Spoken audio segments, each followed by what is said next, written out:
Another week, another time to have some fun, y'all. You got the Soul Spotlight tonight. Dave Tolliver is going to be the Soul Spotlight. We're going to talk about his whole career with Men at Large, his whole career, his solo career and everything. All that, all that. So we live now, y'all. Hey, again, let's get it rocking. I'm a filmmaker. I've worked in film, video, and television for over 30 years. I took a little break, but now I'm back.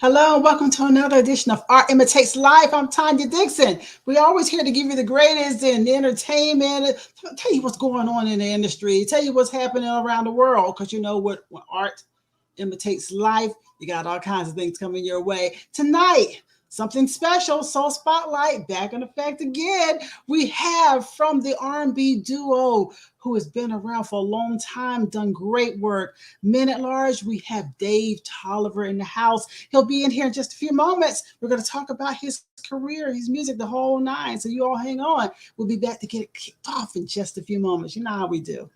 Art Imitates Life with Tanya Dixon is being sponsored by Candyland Global, bringing your multimedia dreams to life.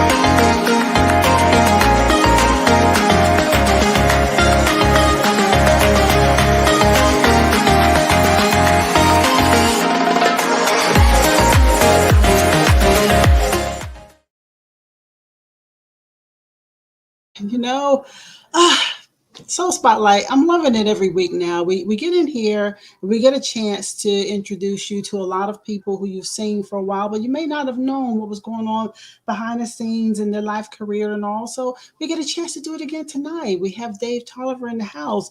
And so, let's go ahead and get this Soul Spotlight going, and then I'm going to welcome him into the studio. Here we go.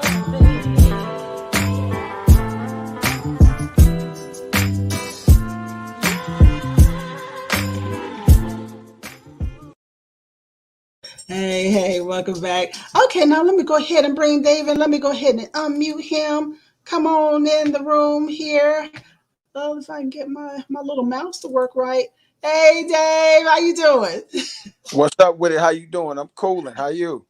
I'm good. There's just sometimes when you just say, I got to sit down and talk to people I've been watching for a little while, seeing what your career was doing. But I said, you know what? I wonder what that story is behind this. I'm also glad when Layala told me a couple weeks ago, she said, I'm going to call Dave Tolliver. I said, girl, go ahead. I'm glad to have you on the show here. Okay. Thanks for having me. I appreciate being here always. Sure. Welcome to the Soul Spotlight. I want to just take everybody back to the time when you first got it started. Now, you all were very, very known for quite some time now. Your career started in the 90s. You were one of the duos of the 90s where people knew you came in the door via Gerald Levert and you had big hits and everything. So let's talk about how you started off with Men at Large. First of all, again, let's talk about the group, how it got started. The year was 92. Am I right about that? Somewhere around 92? Yeah, we came out in 92. We actually was discovered like in 1986 at this party. I started off in radio. My pops was one of the top programmers in the nation.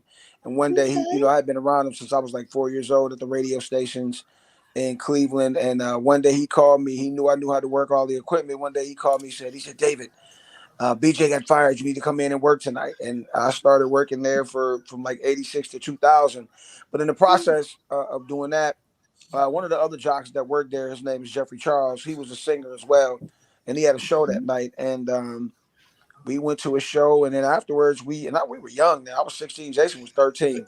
So we went to that. He had an after party at his house, and when we got to his house, Gerald came, and they were like, sing, sing, sing. And we always went around with this little white Casio keyboard that Jason played with the tape on the batteries and stuff like that.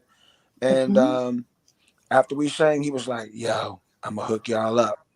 But we ain't see him again for another 3 years.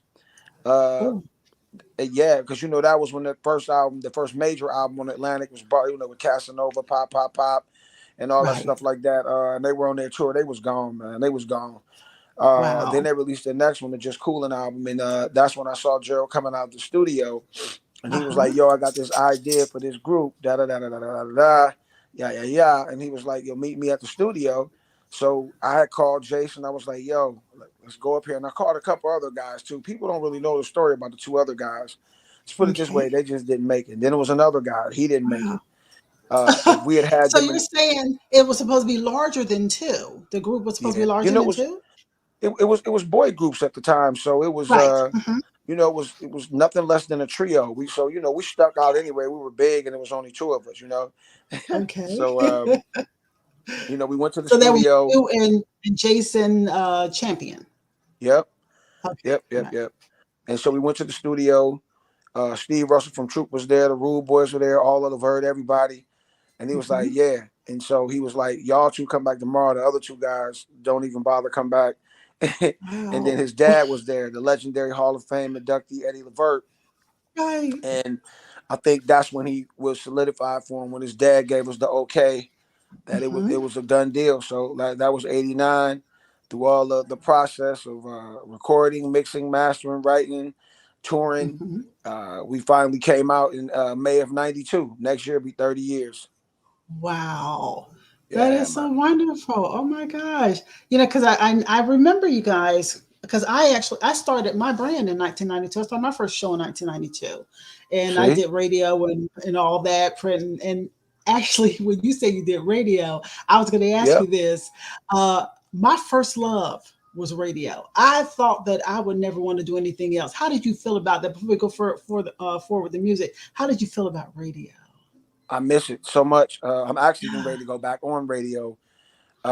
Actually starting, I don't think it's this weekend, but next weekend.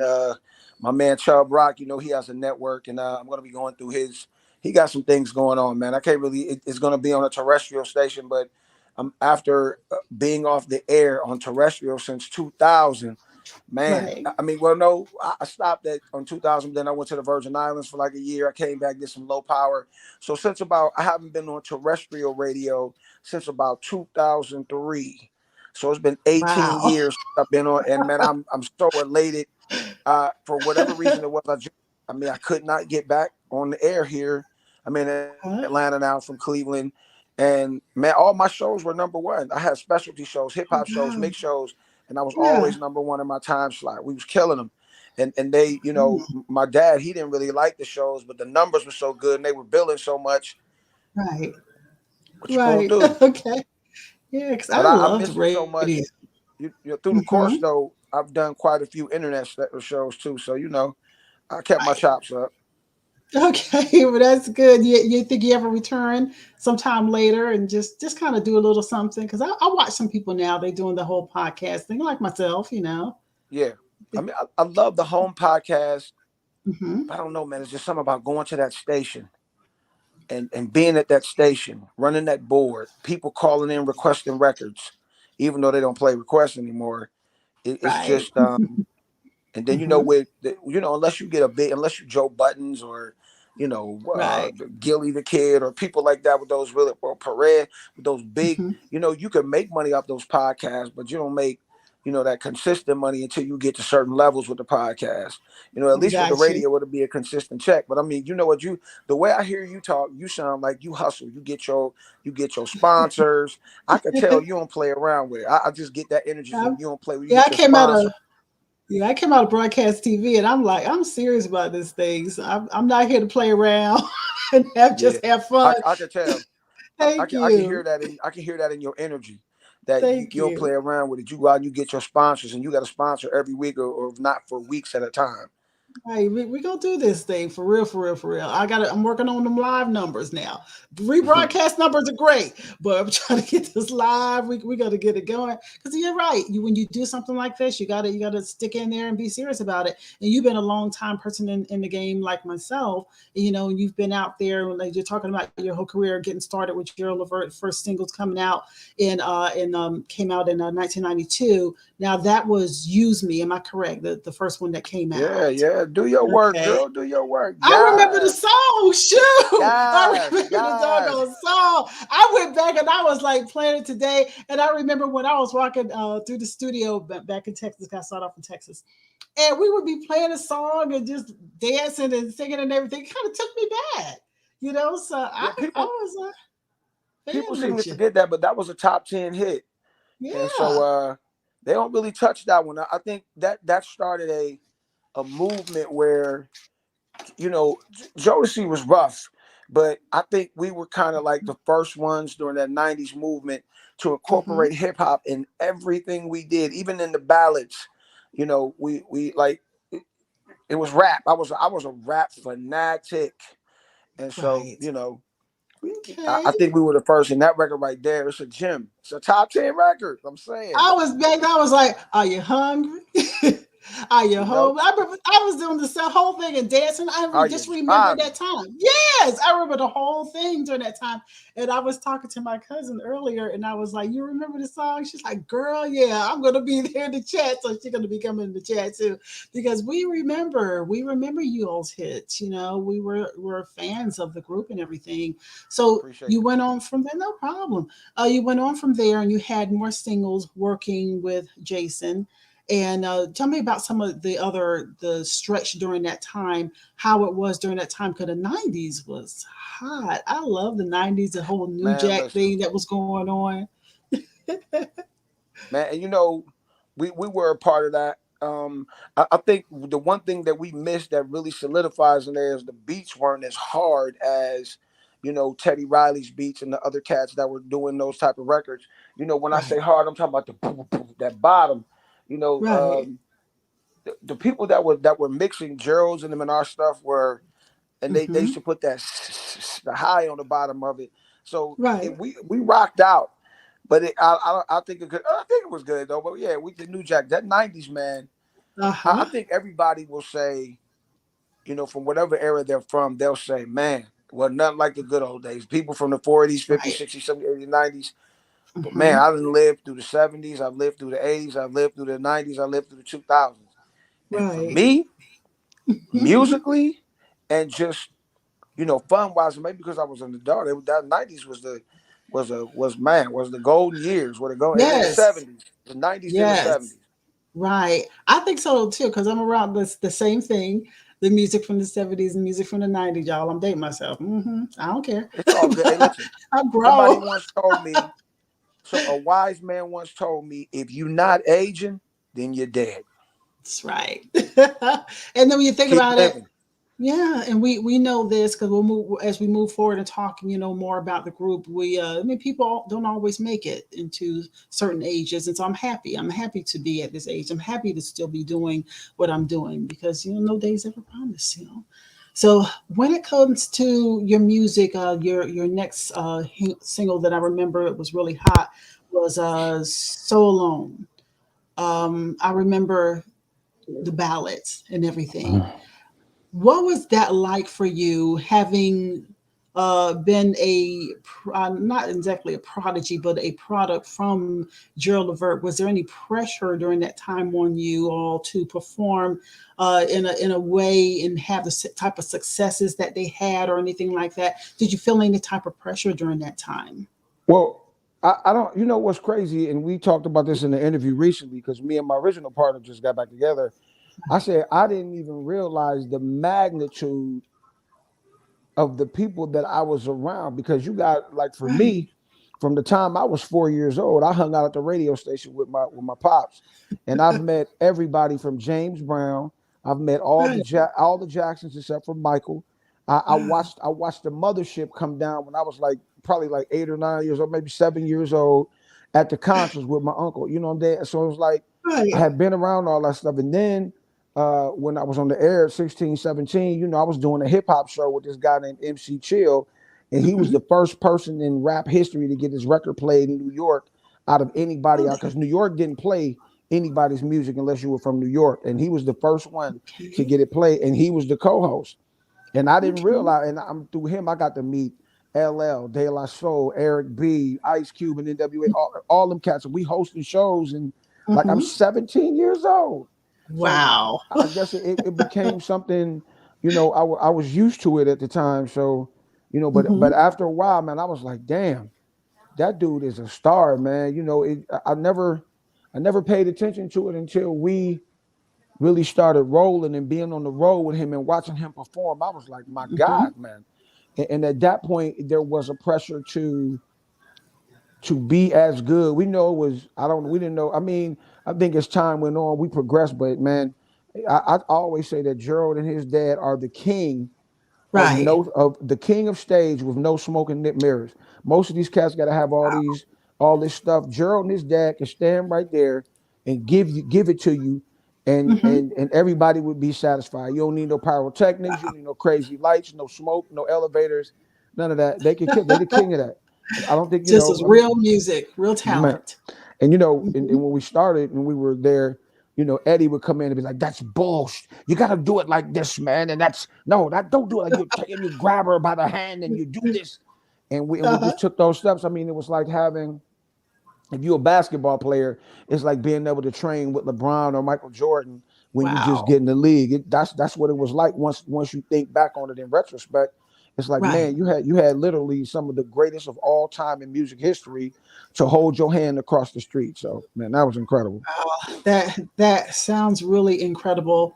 You know, especially for a lot of cats these days to actually hear that, because I know a lot of people these days their breaks are considerably different. You know, during that time, I talk about it with people a lot, how music labels were, how they used to develop the artists, you know, the whole artist development thing, They how don't do none of everything that. was right. None of that no more. And now the people, they do so much through their social media and through their own groups. It's not the same as it was during that time when you had a lot of the people in the industry shaping you and molding you on the way in the door so that you can get out there and you know, kind of learn the ropes. So it's different now. It's considerably different now. Oh my God. So what it was that like when I know that you all went on and you had your No. successes in the 90s. What was that? Oh, your thing is going out. Oh, I'm here. I'm still here. Whatever goes on, I'm still here. Oh. I can still hear you. Just can't see you. I still hear you. But I can't see you. And those of y'all out there in on the chat, thanks for being here. I see you, Baseline. I see you out there, Veronica. I see you, Andre. I see you all out there. Scott. Hello. Hey, I'm here. I'm here. Hello. Can you see I forgot me? to put my phone on D&D. I'm sorry. Oh, you're fine. You're fine. Hello. Hello. Can you see me? Can you see me yet? Oh, Can you see me? man. Uh-uh. I'm here for however long it takes. Just saying hello to the audience out there, y'all. Okay, I guess he's going to call back in a few moments, y'all. And I'm going to look out there and I see, yes, Andre, the 90s was the best. I do think so too.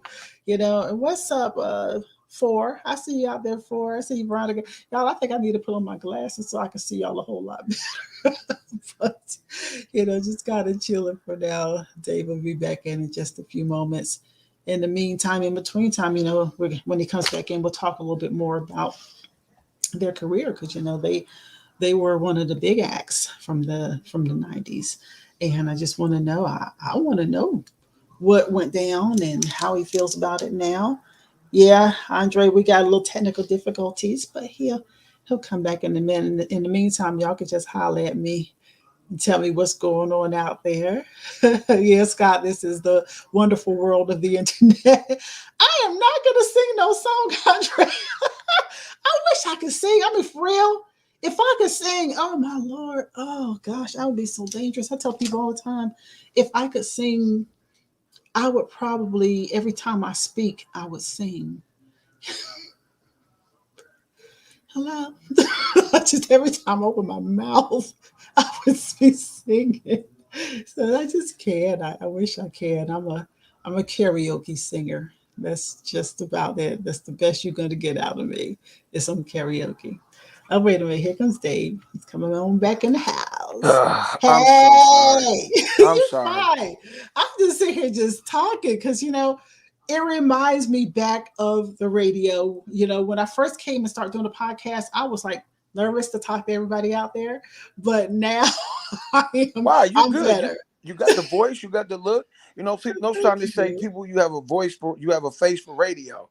You got it all. You got the look. You know what I'm saying? You got the voice and you have the poise. You good. Thank you. Thank you. I spent a lot of time in doing TV stuff, and I was in cable TV and then broadcast TV. And then so when I decided to do this podcast, everybody was just so interactive out there. I'm like, oh, this is different. So I said, okay, let me go in here. So thank y'all for being here. Thank you all for supporting me because they were talking to me while you were gone and everything. So I'm thank sorry, y'all. guys. You know what's crazy? Every time I get on StreamYard, the same thing happens. Something happens. Yeah, it does. I Something actually happens. like StreamYard better than I like the other ones. Let me hush and not say exactly what, but I No, we kind good. of I just think it was my fault. I didn't put the D&D on. I still didn't because I was trying to hurry up and get back. But we here. Let's rock okay. out, mama. All right, cool. Now I want to know. I was just telling them all just now while you were away, like when everything hit in the '90s, you had your songs, everything was coasting along. You're coasting along, and all was going. At what point, first of all, did you realize that this was real? It was really going, and you were like, okay, we really doing this. At what point did you see yourself as that? It happened so fast Mm-hmm. with the first single we had, Use Me. What the first time I heard that joint on the radio, I was like, yeah, man, we in the game, baby. We were sitting in the car just crying, because we were so Uh-huh. excited. I Wow. was fresh off my mom's passed away. I was fresh off of that, Oh, and it sorry to was hear that. it was touchy. His dad had just passed away, and like Wow. my mom didn't get to hear any of the music, but his dad got to hear some of it. And I remember Right. his dad called me. This was like right before he died, and his dad was an evangelist, and he called me, and the little skits we have on album. I'm like, damn. He called mom. Uh-huh. He was like, damn.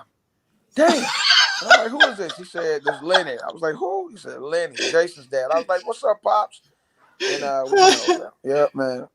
That's good though that he got a chance to hear, So Yeah. I'm really glad to hear that. And so from that point when you all like got out there and this music was gone, there's a certain point as things progress that things started not to go so well. Kind of walk us through the changes that happened with Who told the you, man? duo. You good? How you digging in your stuff, I'll be looking. I've been doing interviews since 1988.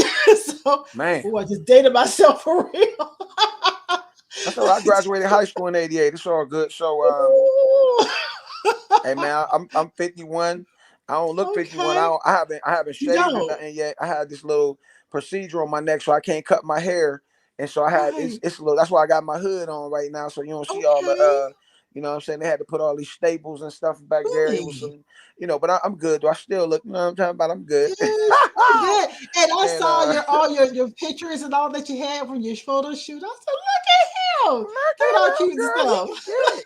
Yes, honey. Yes, he can get it. Yes. You Yes. already know what we say. You already know how we talk. Yeah, I already know. Well, hit me up. Yeah. Um, it started to go awry, I Mhm. think, in the second album because I'm a firm believer that you are a product of your environment. What you grow up around is Right. going to be a direct influence on you and push you towards that unless you are rebellious.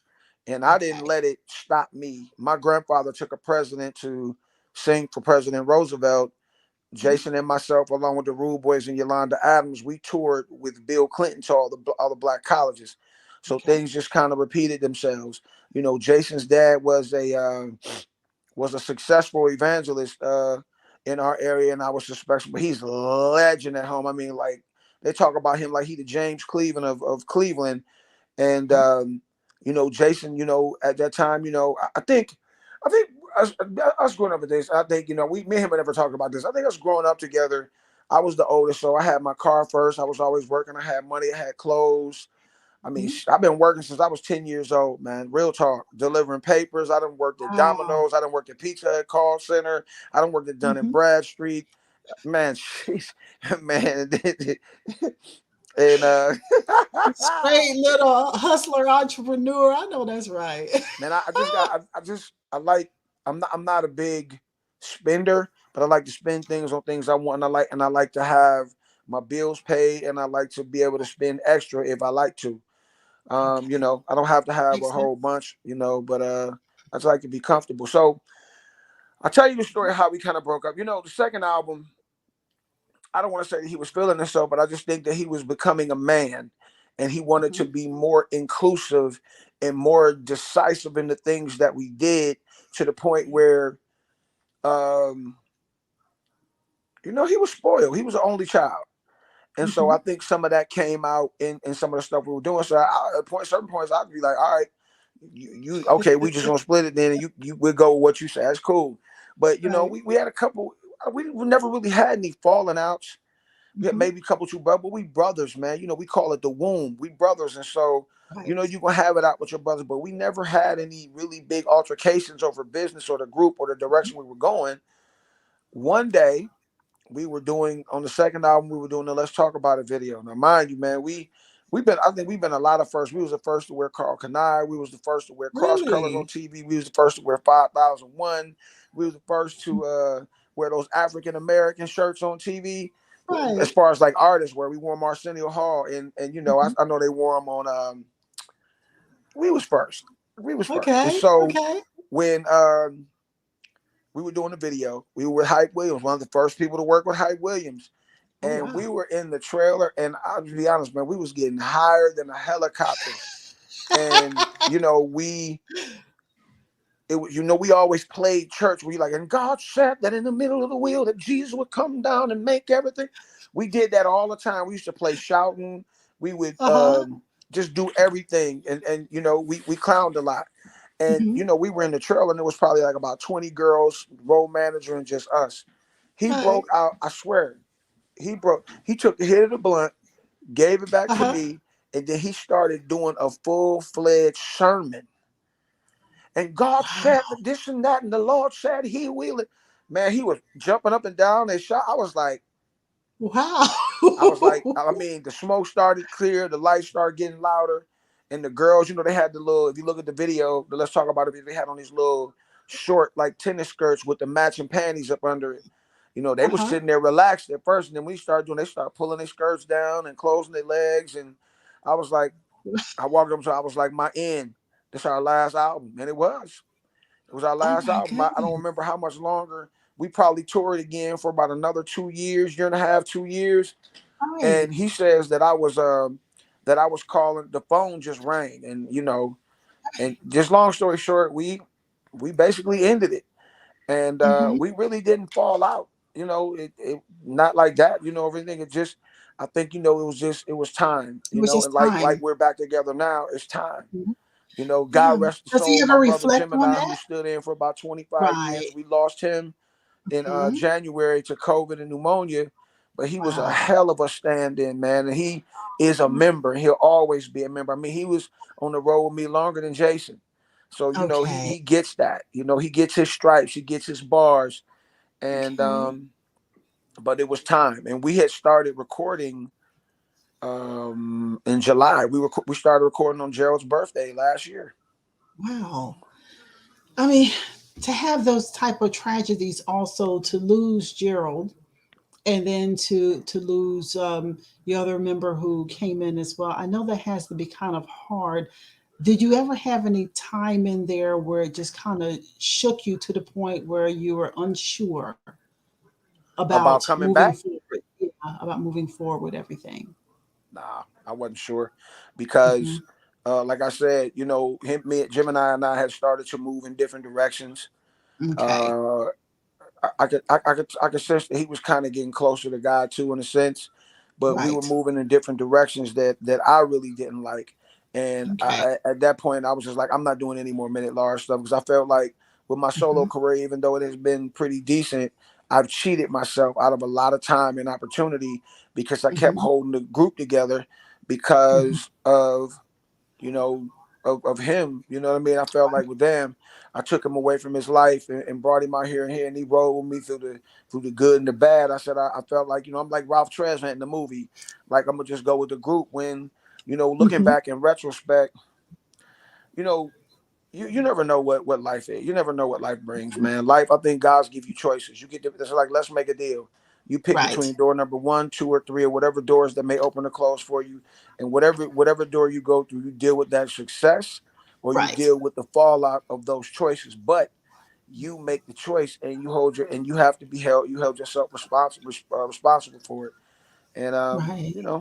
that's what it Yeah, is. I often wonder about that because watching, first of all, I know you were being in the 90s, the music changed, then you saw an industry change, loss of Gerald, like the breakup of your group, then the loss of a group member, just seeing so many things in there. And I just kind of wondered, did it make you feel a little bit different about your overall picture of being in this Man, industry and all listen. that you're doing?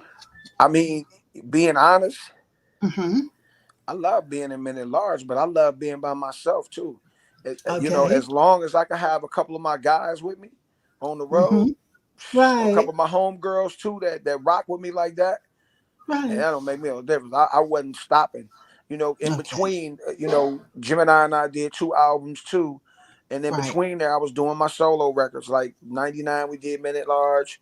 Then I Hmm. did something for the streets, put that out there, and then Right. we did. I think in '07 we did another Men at Large record, and then in 2009 I did Hmm. an album called Black Poverati, and then in Right. 2015 I did something called the Great, something like the Greatest. SOMETHINLIKETHEGREATEST, just one Ooh. word. And in Dang. between that, I had a couple Yeah. of singles here and there. I like being Uh-huh. by myself. You know what I mean? I like getting that Okay. that extra dough. I like that. Black Pavarotti. I like that nickname. How did you? BLAQ, not Okay. BLACK. Right. I see that. Oh, I Well, saw. I I'm think I saw telling you them, I in know because you cold with the Right. journalism. You probably know Thank where I you. live, my waist size on my pants and my shirt size. You probably know all that. I know it in a minute. Okay. But the thing is, I just love to know more about people and their craft and why they do what they do and how they're motivated and the passion to keep doing what they're doing. Like you've been in for a lot of years, and what kind of passion? Where do you draw that from to have that staying power to You stay know, in like this? there was a time when I felt like I wasn't doing what I was supposed to do. So, Right. a friend of mine who passed away, they all leaving me. You know what I mean? Oh, I'm so it's still here. alone, Ooh, baby. alone. But I man, like last week that. was like the 10th anniversary of his passing. He got me back in Okay. school when I moved to Atlanta. Oh, So I ended wow. up getting my degree in 18, a business ad marketing degree. And when I got it, Right. I was like, man, what the hell I'm gonna do with this degree? Because I already got it. Like I'm 48 years old. I ain't about to go work for no. But I've done a lot of. It's just, it's like somebody being addicted to drugs or liquor, Mhm. alcohol. It's like if you want to be delivered, the only way you're gonna get off of it is if you want to be delivered. Anything, Right. sex, food, drugs, alcohol, Mhm. abuse. The only way you're gonna Right. get away from it if you want to. Like Right. this is one of those drugs I don't ever want to come down off of. I never like That's that if I could, passion. man, if this is one of those Mhm. highs I never want to come down off of, man. If I could, I don't know if I want to be gone every weekend out the month because at one point it was like that, and sometimes Mhm. during the week too. Right. If I could just stay consistent 2 to 3 weekends out the month, I for the rest of my life or until I can't physically or mentally do it, Mhm. I'm out of here. I'd never stop. I've never stopped, and I'm working on Okay. that right now because to see the lights blinking in here. That's I probably kept my seeing that's probably that. my sister. That's probably this house. If we Oh, move in this house, it's either something in really? here or it's my sister in here blinking, letting me know she's Uh-huh. watching. Yeah, I Yes. lost her in That's what I 19. gotta It's just tell been a you. lot of that. You lost her So when? In it man, I 19, can't I 2019. can't Okay. just Right. I've done some other things, but it always Mhm. comes back here. To the Um, music. you're not you don't pick your life. You're chosen. Right. Yes. I say that a lot. And I'm glad you said that because I always say that some you get chosen for this business, especially when doors continue to just open, because that's kind of what happened with me for a lot of years. The doors just kept opening, and I didn't choose them, so I just said, okay, let me try this. Let me just continue to go, and within that, you develop this passion that is your staying power. When people don't understand why you do a certain thing, they don't understand what your passion is inside. And I Right. can see that that's what you have because Man. that's how you keep going. And that's what I tell my daughter, my kids. I say, Uh-huh. this business is a mean thing. And Right. I think they could dish it, but I don't think either of them could take it. I don't think this generation can really take it. And I think that's why we having to apologize for everything you do and say in society now, because everybody's Got to so be overly PC. sensitive. And it's not just LGBT people, it's Right. everybody. That's nice. It's everybody is Mhm. overly sensitive about everything. And Right. that's not how we were raised. Now I raised my child to be in tune with their feelings, but Hmm. I didn't, tell them to be overly sensitive and let everything offend you. Right. If somebody farts, you offended, because it was a mistake.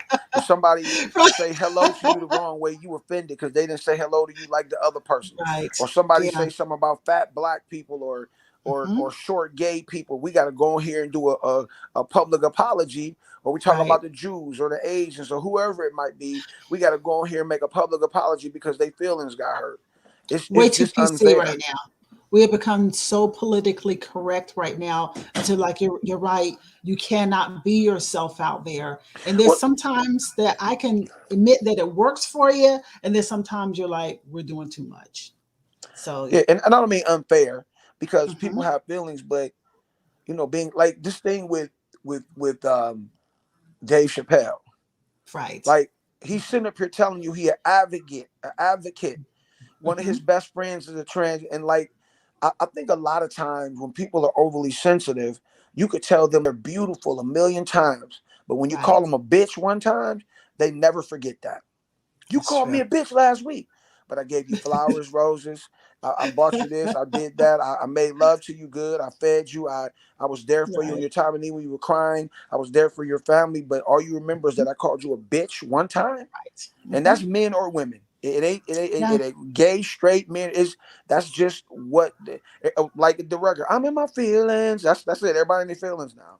Right. You know. I think it's a time right now. Folks are so sensitive; they don't know who they want to be.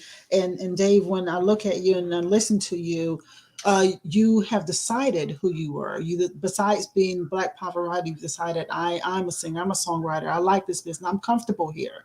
And there's a lot of people out there who haven't exactly decided who they are. They don't really know who they are or what they want to be. So they become offended. They become affected and offended by a lot of things that come around. In times when we didn't have that freedom, we were very sure.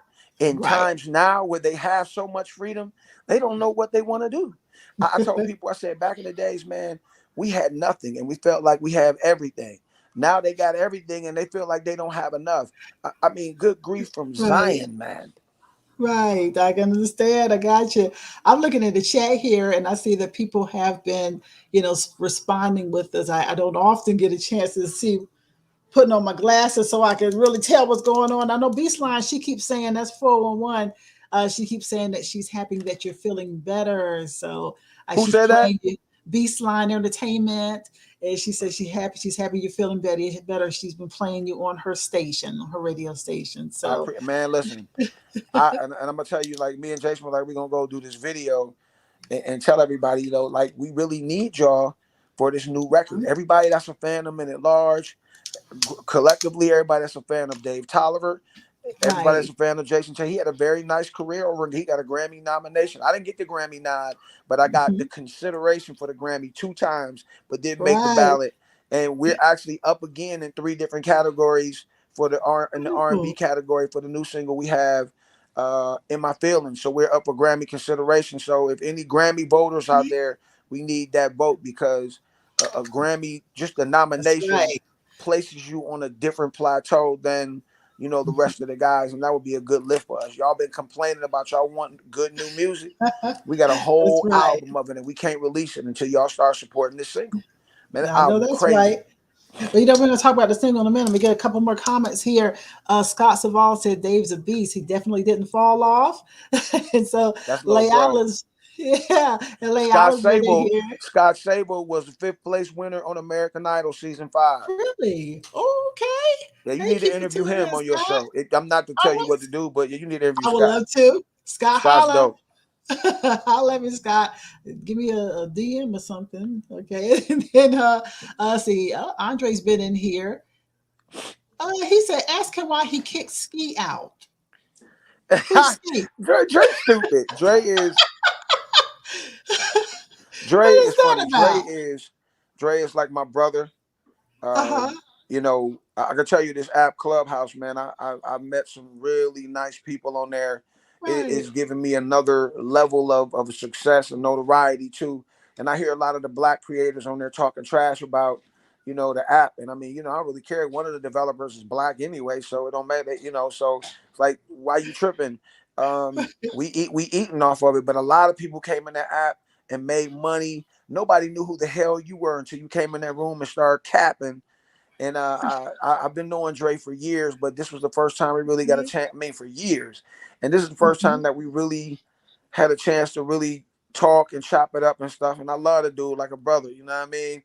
And you know, Okay. Scott, I've been knowing Scott for a while. Scott's my little brother, and He said I can tell season you, like, 4. now I He's on have a season whole 4. new list of friends that I deal Okay. with because of Clubhouse.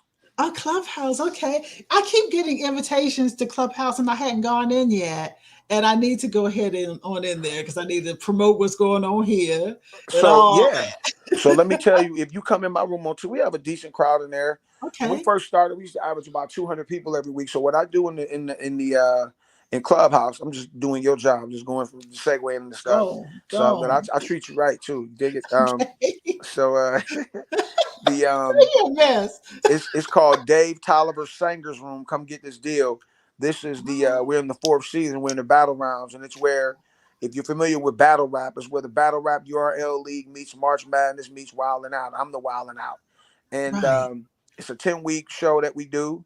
It's 9 Ooh, p.m. every Tuesday Eastern Standard Time. The first 6 weeks are auditions, and then the last mhm. 4 weeks are the battle rounds, and we give them themes. Like the very first week was David Foster and Diane Warren songs, either written or produced. This Right. last week was Ashford and Simpson or Gamble and Huff songs, either written and produced. This week Okay. is the Beatles and the Bee Gees. So Really? yeah, we are down to our final 10. We'll get down Okay. to our final 4, and then the next week we'll have the finale. Not this week. This week is the last 10, and Hmm. then the final week will be the final 4, and it's really dope. And then after that, I'll do a all-star thing. But this year I'm doing something different. Like I'm giving away. I give away $1,000. Well, I don't give it away. Really? I have some Okay. very special people that donate to my cause. They add to the cause and make it such a special place for me. Hmm. Um, and I appreciate them. And I appreciate everybody that comes in the room every week and takes their time to help these young kids coming in the room. And that's why I started, Right. because there were so many people with platinum plaques and Grammys and songwriter this, ASCAP award winner, this, that, and the third, record Hmm. execs, and they were really treating the kids really, really, really bad. They were telling people, you garbage, you trash, you this, you that. And Wow. they would come in my room and be like, man, when I come in this room, we get so many good vibes. And it was like, it just God, it was spiritual, how all the people that are in my room every week, we Right. all on a level. We've had a couple of falling outs, some Hmm. sucker shit, but it's okay. Excuse Right. my French, Oh, you're but for the fine. most I know part, French. everybody that's there Hmm. is. I think we're just so level, and everybody loves each other, and everybody has a good time, and we're excited about it. And I'm still excited. I'm taking it to TV. I want to take it on the road. Dave Right. Tolliver's not singers, but singers room. Singer's room. I Yeah. gotta check you out because I've been people have been asking me for a while to come on the Clubhouse and just trying to get all this social media stuff done. I just hadn't done it yet, but I gotta check See, you we out. we started in the midst of the pandemic, Hmm. like at the Right. end, like around November. And we Right. started doing rooms, and then just everybody just matriculated, and we all just become stuck together. Carly, Okay. Renee, Beauty Broker. I mean, everybody. Scott, West Cool. Nile. So many people I could name, man. Right. Deuce, Alicia. I mean, man, Uncle Jams, legendary Cool. producer and writer. Jermaine from To the Extreme was in there. Uh-huh. A couple of people, CeCe Peniston came through, Shirley Murdoch, Skip Martin Okay. from the Daz Band. The week before last, we had Mark Kibble from Take Six, Big Dre Wow. Ski. There's so many people, man, that I fell in love with on Right. this Clubhouse app, man. I don't know if this app ends. I don't know what I'm gonna do without them. It just feel like I've been missing a whole thing. So we're gonna Yeah, talk after the show. We're gonna talk because I've been missing a whole lot. you I've been coming not in on the seeing that. tail end. There's Okay. still some big rooms. We've had Uh-huh. a drop off in ours, but it's still consistent. Right. There go my sister again with the lights. Well, she's I trying to don't know tell what you you're I need trying to to come tell in there. me. She's trying to tell Whatever. you I need Yeah, to come in there. That's what she yeah, said. I need to come on in yeah. I wish she could come back. It would be nice. it. Yeah, but if you come in there and I see a lot of people get into a train with some of these other cats. You get friends with them and they bring you up. It's like being in a conference room. You know how you have like moderators and stuff like that. A moderator is Right. supposed to be one person. Everybody else supposed to talk. But the black folks, in turn, moderators, cats will sell. They call it a green bean because you get like this green asterisk by your name if you're a moderator. Cats were Right. selling them. They were selling invites to be on Clubhouse at first. Like cats were selling Wow. them for like 5 racks because it was Invader stage, and they was like, "Yo." Oh my And I had about 5 or goodness. 6 of them, but I didn't do it. I started to because the Okay. pandemic was kind of rough, but praise God. Right.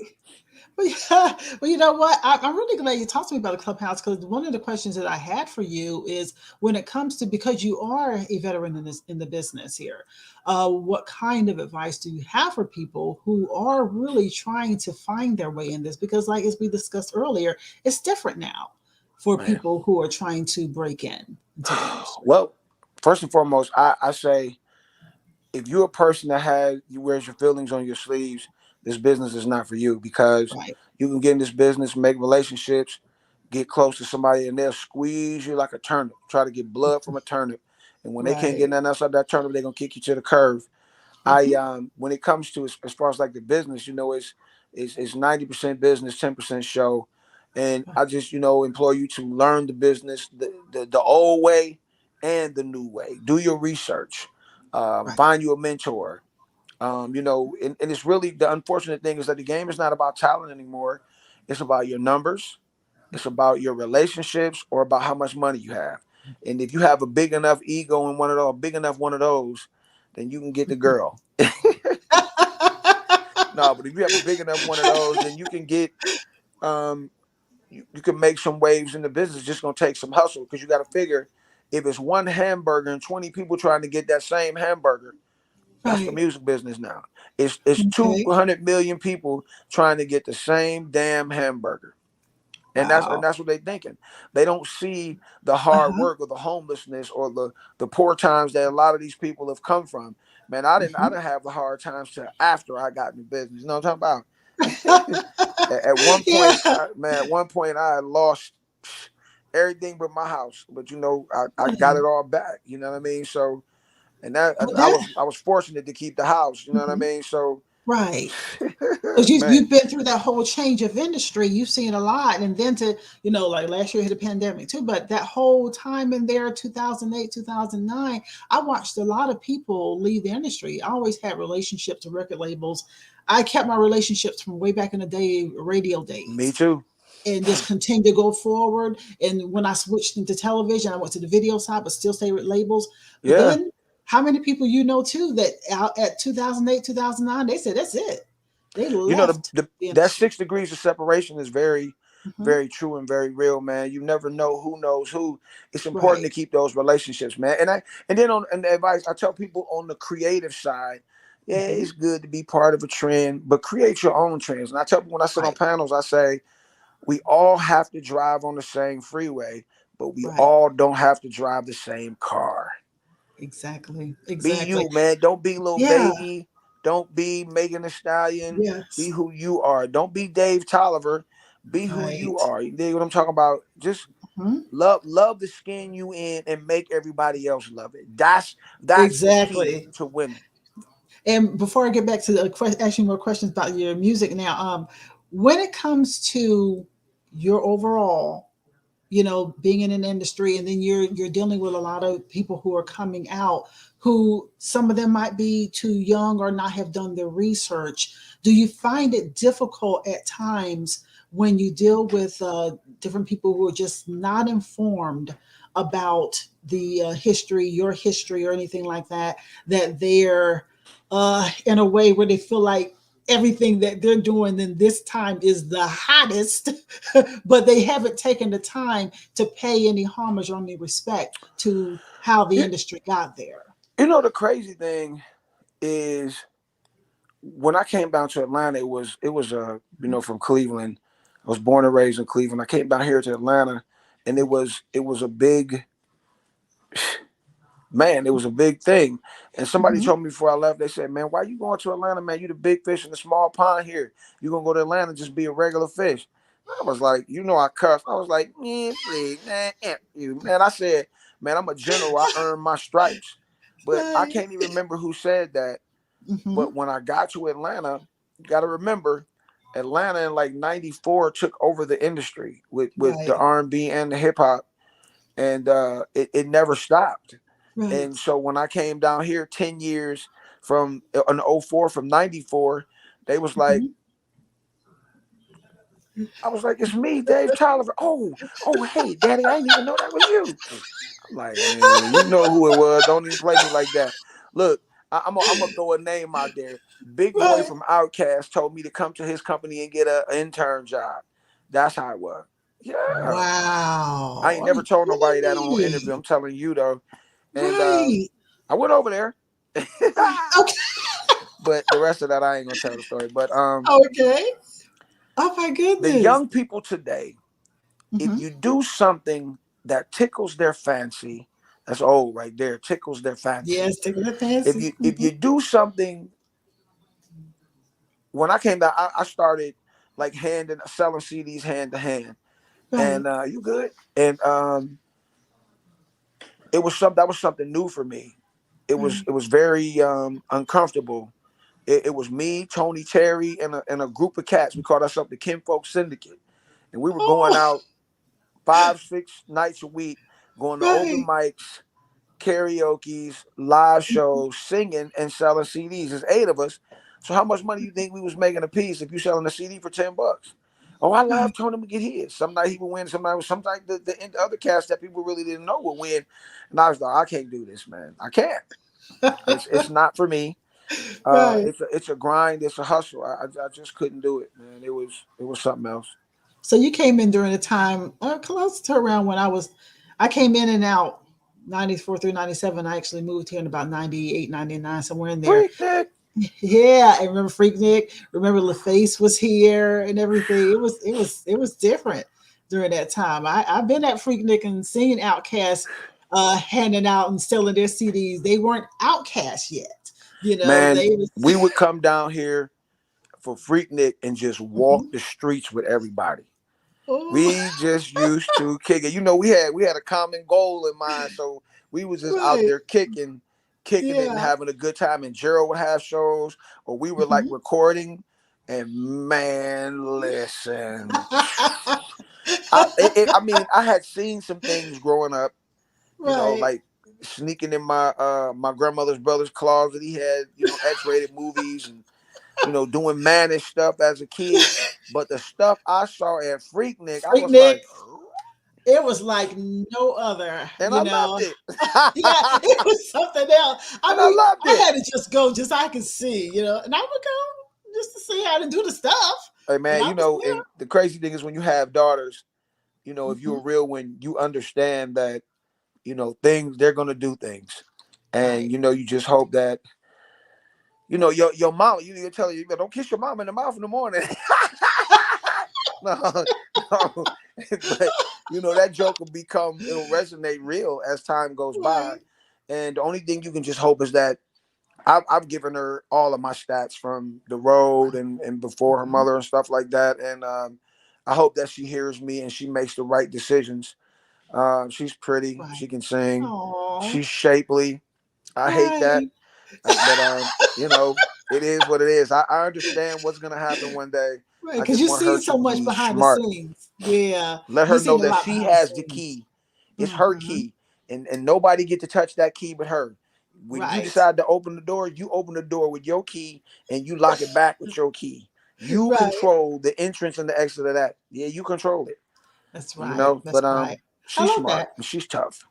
I love that. And I'm glad that you have that information for her about what happens behind the scenes, what happens backstage, and all that. You've seen Man, all of it, just regular So life though. You know, right. I've heard some people that haven't even been in entertainment with stories that would Hmm. top mine tenfold. I'm like, really? I said she wouldn't even let me get her number. You did all that? Wowzers. Wow. It's a lot. It's a lot there. But I was thinking about just your music overall. If we go back and we talk about the music, you're coming back together again now with Jason from Men at Large, and you're going forward now, doing the duo, but doing your solo at the same time. Tell me right now what it is that we can expect from both of you as a solo artist, and then you all as a duo. What do you well, have coming that we need to be looking for? well, I have a man. I've done before we got back together. I did a couple singles, like the top of Mhm. 19. I redid Right. "Baby I'm Ready" by Levert. Yeah, yeah. I wanted to Um, ask you about that. I'm glad you brought I that up. did What did that Gemini. We did feel a like to do that remake of that Gerald, knowing that he kind of mentored you into the door there? How did that feel for you? it was an honor for me. That was my one of my favorite songs. It's probably the Mhm. "Made to Love You" is number one. That's probably number two. Okay. And it was an honor because I wasn't doing it for acclaim, but I was doing it to pay tribute to him. Okay. And I performed it one time for his family in Cleveland. They were doing one of the tributes, and they gave me Mhm. a standing ovation. And I mean, Oh, I almost cried, but I probably was wow. crying. And then I was Oh, like, man, let me do this record because it was like every time I go somewhere, they know "So Alone." right. That's all they know. And I'm like, dogs, I'm not singing that mess right now in the club where everybody all hyped up and crunk. And so I would start singing, "Baby I'm Ready," because they knew that one. If they didn't know it, they could feel it out. Right. Okay. Anybody that's a good musician should be able to play Mhm. anything we have because it's all simple. We're Right. not what's Stokely's group, Men Condition, or Brian Oh McKnight with yeah. complex chords or Take Hmm. Six with complex chords and stuff. We don't do that. Everything it sounds like all major triads. And I'm not a music dude, but I know it's very simple and I can sit down and play it with two fingers. Okay, okay. I like that. I tell you, kind of let us know what it is that we just need to be looking for, and then we want to make sure that the audience can connect with you on your It, social media and everything, whatever it, you want, as far as you so want. crap, I'm so damn long winded. I keep for like I'll take the Dave. Oh, and Dave has a Southern Soul project that he's doing. Uh huh. So it's a record out called "Love Like This." That's out. If you like Southern Soul blues, I Okay. got a whole project coming. It's called Aunt Gail, Aunt Minnie, Granny Smith, because they were the ladies that introduced me to Bobby Blue Bland and all kinds of stuff. But I like Right. that music, and I got a dope project. It's gonna be an EP probably. I got about Okay. yeah, but then with Men at Large, man, we have this new single out right now called "In My Feelings." In my And if you feelings. like that one, the next single Mhm. that's coming behind it is called "Love Benefits." Okay. It's my favorite song that I've ever recorded in the history of my life. Really. Love, man. What makes it special for you? What is it? I don't know, man. It's just the type of love that we're talking about in that Mhm. record. If you in love with being in love where you love, it always gives me like this butterfly feeling every time I hear it.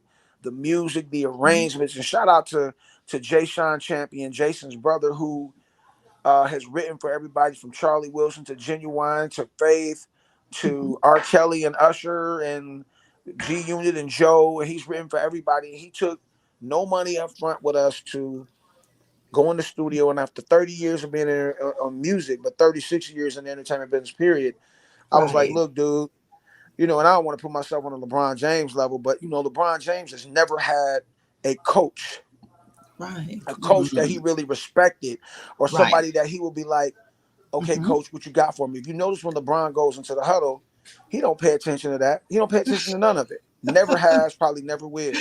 I think he probably paid attention to Spoelstra in Miami a little bit, but he ain't listening to that. But that's because he was young. I've never had a coach besides Gerald. Anybody else would be like every. Oh, don't know what happened there. Oh, it just everything You kicked just me went. out. Did you? Yeah, you see that? You see You that kicked me happen? out. Yeah, you You did know it what this time. happened? I touched my keyboard, and I'm gonna tell you See? something. I have one of those mouses. I guess I just need to clean it, and it went somewhere and clicks on something because I see a lot of stuff lit up right now. See? You know, so I ain't gonna touch nothing else. Don't touch I'm gonna nothing because say the whole I'm, show will end. Don't touch nothing. I ain't touching nothing. What's up to Shanita? What's up to Four? What's up to Layout? I'm gonna say something. Just click to the people in the chat. But what's up to y'all? Let me keep my hands right here. Layala. Yeah, I saw Layout a little while ago. Shanita, I want to say what's up to y'all. You know, but I'm keeping my hands right here. But go ahead. What you saying, baby? Put your hands where my eyes can see. And so, this record, this album, man, people, y'all been crying for great music with good Right. words. And like I was saying, I went in the studio and I had him feed me a line. I recorded line by line this whole thing. I said, teach me, dog. Teach me a different way. His quote is, we not singing, we making records. Like we ain't doing all over the record. You understand everything we saying. There's great melodies, there's great harmonies, it's great hooks. The tracks, shout out FC, Mr. Music, Wow. Slick. Oh my God, these man, look, man. And I say this because I didn't do it all myself. It would be it would be bragging if I did the whole thing, everything. And no, we had some great musicians, but Jason's brother, Jay Sean Champion, he got us sounding. You know how some groups when they come back, they're stuck in their era. They don't know how to adjust to what's happening right now. Right. When you hear this album, you gonna know it's Men at Large, but you're gonna be like, damn, they sound like some young dudes. Wow. And I'm 51, he 48, so we ain't no young dudes no more, and we fat. Let's So see what's up with that that. age you faster. You crazy. I gotta see what's up with that. You're a mess. But you know what? I want to do it. Just ask you a couple more things just about what you hope to see your future, and then we're gonna take a break, and then we will come back and do a social media together and end the show together. But what do you want to see? What is the one thing that you have not done that you think you want to try, whether it be in industry or just overall? Where do you see Dave Tolliver? Stand-up comedy. Really? Yeah. Whoa. I was scheduled to do my first stand-up in April of 19, and I believe that's when they closed everything down in March. Okay. And I was scheduled to do it way out Marietta with my boy Tanya Dixon, and he was having a night out there at this place, and I kept just telling so many jokes in the midst of the crowd. But everybody said, you missed your call and you missed your couple. But telling jokes, comedy, and singing songs, I know I can sing. But and a lot of stuff, like everybody tells me, the people that say I'm not funny, they laugh at everything I say. I just told my daughter after that, you say I ain't funny, but you laugh every time I say but something. You laughing. Right. Every time I say something, you laughing. And it's the way that you say things too. You know that. Yeah, the way you say it, it's like Red Fox. Mm-hmm. And so I think I'm pretty funny, but I know that's nothing. You can't take it lightly because I talked to Rodney Perry and a couple other, Pierre, and they was like, "You sure you want to do that?" Because like I would be up there telling jokes. If nobody, like, I'm good at cracking jokes on people off the cuff. Like if I was up there and they wasn't laughing, and somebody said, "Get your fat ass off the stage," I'm gonna eat you up. That's what you don't want to do with me. That's what you you're don't gonna want really to do with take me them. because I'm very good at jokes. Being a fat kid, you learn how to defend yourself. It's like being with a bully. They gonna crack on your time until you crack back and you get them. So I'm good at hitting people under the belt with the jokes. So when the jokes I tell back on you, either gonna want to fight or your feelings gonna be hurt. Man, you ain't had to really. My mom's man for real. I like that though, that you have something like that is really not in your norm that you want to do. And I'm not mad at you at all because I would never have thought that you would say stand-up comedy. And I would write a thought, book. That's it. Okay. I would have had you pegged somewhere completely different. I would have never thought stand up. You'd have me being a pimp, wouldn't you? I I said knew it. pimp, but now I got it in my mind. A Now male dancer. I can't see anything but pimp now. So, no, get that out your head. I don't like that. I'm messing with you. I'm messing with you. I mean, I never liked that kind of stuff. And I was the guy that you didn't want to take to the strip club. We're in a strip club, and I'm be like, baby, why you doing this? You know you're too beautiful to be here. Why? You know it's something out there better for you. That was me in the club. While I'm throwing money and touching on her, you know you don't need to be in here. You know God got something better for you out there. You know doggone ways. Well, look at you, baby, you beautiful. You counsel they used at to the hate same going time, to the club with me. Chick be crying and stuff. I gotta go. I ain't mad at you. I ain't mad at you one bit, but I'm glad that you have other things that that you feel passionate about that you might want to try. And something like stand up, that's no easy feat at all. So yeah. I wish you the best on that too. It's not easy at all, and all respect to the comedian. So I'm cool with Pierre. One day, a friend of mine named Rodney took me to this thing, and it was like it was kind of like spitboxing, or not spitboxing, but it was a battle of jokes off the head, where you got to go and they pair you up against somebody, and you have to tell jokes. Mm-hmm. I beat up on this one dude that had been in comedy for about 20 something years. They was going berserk on the jokes I was just coming off the head. I made it to the second round, and I was going against this girl, and I think I got her the first round. She got me the second round, but she just got me by that much. And I think if I would have got her, I could have probably won the whole thing, because the next two rounds were whack. And I think I could have got her. Cass was like, yo, Dave, I didn't even know you was, that funny. I was like, man, when you're a fat kid, that's the eat telling them jokes off the cuff like that, but sitting down and actually writing material. Well, that's cool though. I really love that. I'm going to be following that as well. And people out there, now that we know that he is the singer, solo artist, also a member of the duo, R&B duo Men at Large, but now the whole comedy thing, we're going to be watching everything. I'm going to try it. I'm going to try it. Okay. And, I don't believe in bucket lists, but, if that's what you call it, that's one thing on there is that, a book, a rap album, the whole nine. And, a rap album too. Okay. Well, you know what? Tell people how they can get in contact with you, your social media. Yes, all that. Your website. You know what? And then you can sing us in the break if you want to. I mean, all that too. I'm not opposed to any of that. So what's your social? So look, you can reach me at Dave Men at Large on Instagram and Twitter. It's Dave MENATLARGE on Twitter and Instagram, and it's just Dave Tolliver on Facebook. I'm on there. I'm very interactive with everybody. I'm posting something every day, especially on the Twitter and Instagram. And for Men at Large is the Men at Large on Instagram and Facebook, and just Men at Large. I mean Instagram and Twitter, and it's just Men at Large on Facebook. It's easy. It's easy. And I'm going to put it in the description too. So you all, if you missed, because Dave, he can spell fast. And so you laid out them letters fast. So if you all missed it, I'm a don't nerd. worry.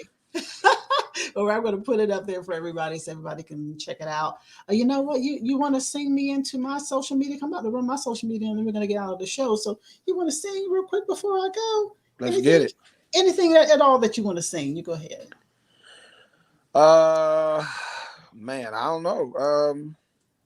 I'm in my feelings. Girl, you got me all up in my feelings. I ain't even here, I'm in the spirit. I'm way up in a dream, I wanna wake up. Baby, you got me. Baby, you got me in my feelings. Yes, y'all, he was singing that to me. Okay. Thank you, Dave, for singing. But I'm going to take a break just for my social media, because I want you all to get in touch if you all want to ask any questions, or you have any questions about the interview for Dave or anybody like that. Be sure to hit me on my social media as well. So hey, we'll be back in just a moment to end the show. Here we go. Yeah. We hope that you have enjoyed this episode of Art Imitates Live with Tanya Dixon. So be sure to like and subscribe. And also check us out on all of our other social media.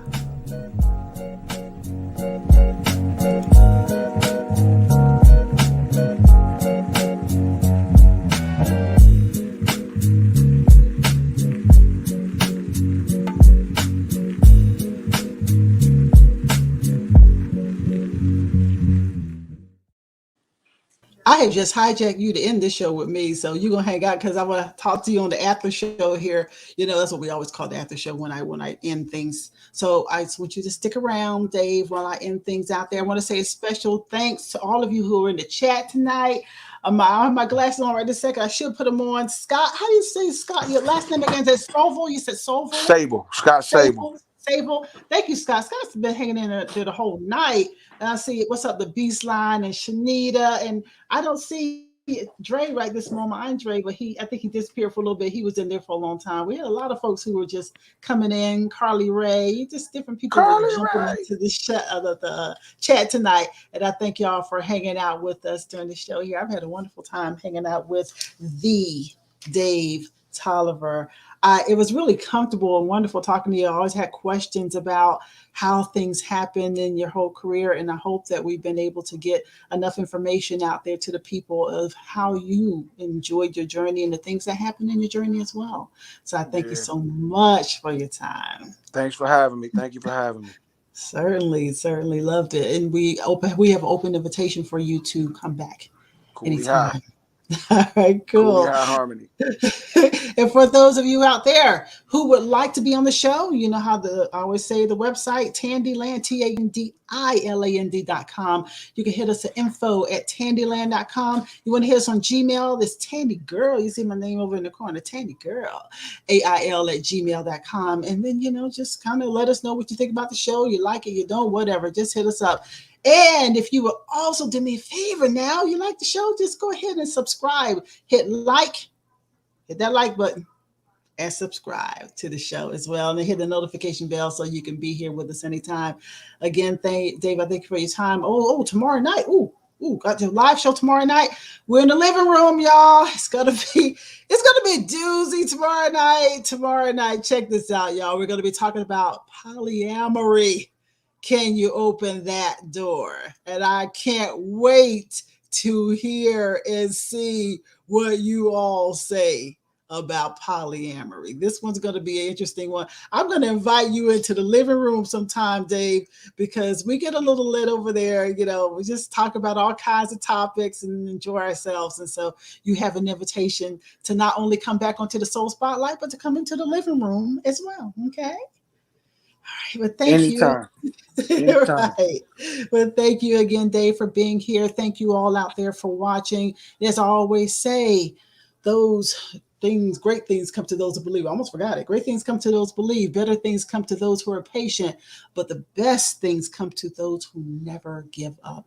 I'm Tanya Dixon. That's Dave Tolliver over there.